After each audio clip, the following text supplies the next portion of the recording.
സർക്കാരിന്റെ സാമ്പത്തിക ഭദ്രതയ്ക്ക് സഹായിക്കുന്ന ബിവറേജസ് കോർപ്പറേഷനെ 300 കോടിയുടെ നഷ്ടത്തിലാക്കിയതായി ബെവ്കോ എംപ്ലോയീസ് അസോസിയേഷൻ INTUC.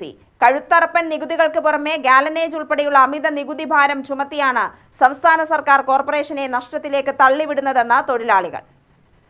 ബെവ്കോയിൽ നടക്കുന്നത് അപരിഷ്കൃത പരിഷ്കാരങ്ങളാണെന്നും ബെവ്കോ എംപ്ലോയീസ് അസോസിയേഷൻ സംസ്ഥാന ജനറൽ സെക്രട്ടറി A. ജോൺ വാർത്താ സമ്മേളനത്തിൽ പറഞ്ഞു. പെൻഷൻ കൊണ്ട് ഇന്നത്തെ കാലത്ത് ഒരിക്കലും ഒരു ആൾക്ക് ജീവിച്ചു പോകാൻ പറ്റത്തില്ല എന്ന് നിങ്ങൾക്ക് ഏവർക്കും അറിയാം.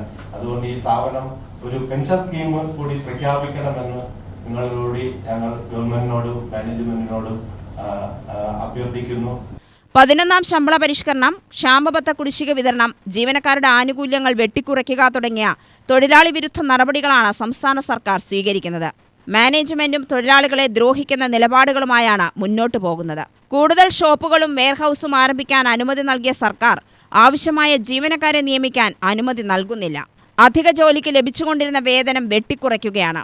മാനദണ്ഡങ്ങൾ ലംഘിച്ചുള്ള സ്ഥലമാറ്റം സ്ത്രീ തൊഴിലാളികളെ കൂടുതൽ സമ്മർദ്ദത്തിലാക്കുന്നുണ്ട്.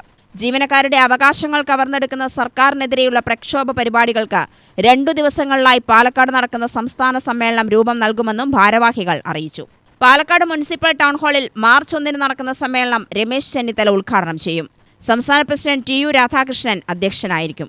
DCC president A. തങ്കപ്പൻ മുഖ്യപ്രഭാഷണവും VK ശ്രീകണ്ഠൻ MP മുഖ്യാതിഥിയുമാവും. C. ചന്ദ്രൻ, സുമേഷ് അച്യുതൻ എന്നിവർ പങ്കെടുക്കും.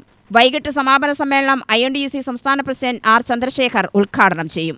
വാർത്താ സമ്മേളനത്തിൽ വൈസ് പ്രസിഡന്റ് MC സജീവൻ, ജില്ലാ president Thrippaloor Sasi, S. Suryaprakash, Sabeesh Kunnangoth, Hakeem, K. Mohanan എന്നിവരും പങ്കെടുത്തു. UTV news, Palakkad.